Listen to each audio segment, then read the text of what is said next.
மூக்க அழகிரியை அலறவிட்டவர் மதுரை அரசியலின் ரியல் அஞ்சா நெஞ்சன். தொடரும் ராஜன் செல்லப்பாவின் ஆட்டம். கடந்த 2006 முதல் 2011 வரையிலான திமுக ஆட்சியில் மதுரையில் குறுநில மன்னர் போல சர்வாதிகாரம் செய்து வந்த அப்போதைய முதல்வர் மு கருணாநிதி மகனான மூக்க அழகிரியை அதே திமுக ஆட்சியில் மதுரையில் அலறவிட்டவர்தான் தற்போதைய திருப்பரங்குன்றம் அதிமுக சட்டமன்ற உறுப்பினர் வி ராஜன் செல்லப்பா. மதுரை அதிமுகவில் மிக மூத்த தலைவரான வி ராஜன் செல்லப்பா கடந்த 1992 முதல் 1998 வரை அதிமுகவின் மாநிலங்களவை உறுப்பினராக இருந்தவர். 2006 முதல் 2011 வரையிலான திமுக ஆட்சியில் மதுரையில் அதிமுகவினர் அரசியல் செய்ய முடியாத ஒரு சூழல் இருந்து வந்தது. இதற்கு முக்கிய காரணம், அன்று மதுரையில் தன்னுடைய கட்டுக்குள் வைத்திருந்த மூக்க அழகிரி மதுரையில் அடுத்த தேர்தலுக்குள் அதிமுக என்கின்ற கட்சியே இருக்காது என்று சவால் விடும் தோரணையில் ஆட்சியாளர்களையும் அதிகாரம் படைத்த அதிகாரிகளையும் கையில் வைத்துக்கொண்டு ஆட்டி படைத்துக் கொண்டிருந்த அழகிரியின் காலம் அது. சில அதிமுக மதுரையின் முக்கிய புள்ளிகள் அரசியலில் தாக்குப்பிடிக்க முடியாமல் அழகிரி முன்னிலையில் திமுகவில் இணைந்தனர்.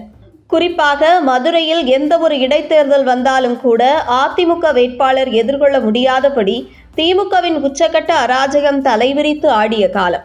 திருமங்கலம் இடைத்தேர்தலில் தேர்தல் பணிகளை முடித்துவிட்டு இரவு திரும்பிய முன்னாள் அதிமுக சட்டமன்ற உறுப்பினர் சாமி அழகிரி தரப்பினரால் தாக்கப்பட்ட சம்பவம் கூட அரங்கேறியது. இப்படி ஒரு சூழலில் பலரும் அழகிரியை எதிர்த்து அரசியல் செய்ய தயங்கிக் கொண்டிருந்த அப்படி ஒரு காலத்தில் மூக்க அழகிரியை எதிர்த்து மதுரை அரசியல் களத்தில் களமாடி அப்போதைய எதிர்க்கட்சி தலைவர் ஜெயலலிதா நன்மதிப்பை பெற்றார். அழகிரியை எதிர்த்து அரசியல் செய்த ராஜன் செல்லப்பாவின் துணிச்சலை பார்த்து இவர்தான் ரியல் அஞ்சா நெஞ்சன் என்று கூட அப்போதைய மதுரை அதிமுகவினரால் அழைக்கப்பட்டது. 2011 சட்டசபை தேர்தலில் ஒட்டுமொத்தமாக மதுரை திமுகவின் ஆட்டத்தை அடக்கும் விதமாக மதுரையில் உள்ள 10 சட்டமன்ற தொகுதிகளிலும் திமுக படுதோல்வியை சந்தித்தது. இதன் பின்பு 2011 நடந்த உள்ளாட்சி தேர்தலில் வெற்றி பெற்று அதிமுக சார்பில் மதுரை மேயராக பணியாற்றிய வி ராஜன் செல்லப்பா அடுத்து 2016 நடந்த சட்டசபை தேர்தலில் மதுரை வடக்கு தொகுதியில் போட்டியிட்டு சட்டமன்ற உறுப்பினரானார். கடந்த 2021 நடந்த சட்டசபை தேர்தலில் திருப்பரங்குன்றம் தொகுதியில் போட்டியிட்டு சுமார் 30,000 வாக்கு வித்தியாசத்தில் வெற்றி பெற்றார் வி ராஜன் செல்லப்பா. குறிப்பாக மதுரையில் உள்ள 10 தொகுதியில் அதிமுக சார்பில் அதிக வாக்கு வித்தியாசத்தில் வெற்றி பெற்ற தொகுதி வி ராஜன் செல்லப்பா போட்டியிட்ட திருப்பரங்குன்றம் தொகுதி என்பது குறிப்பிடத்தக்கது.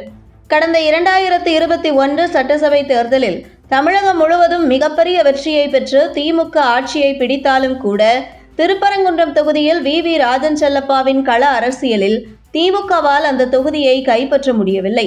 மேலும் தொடர்ந்து கட்சி நிர்வாகிகள் மற்றும் பொதுமக்களிடம் நேரடி தொடர்பில் இருக்கும் ராஜன் செல்லப்பா வரும் 2026 சட்டசபை தேர்தலில் வெற்றி வாய்ப்பு என்பது மிக பிரகாசமாக உள்ளது.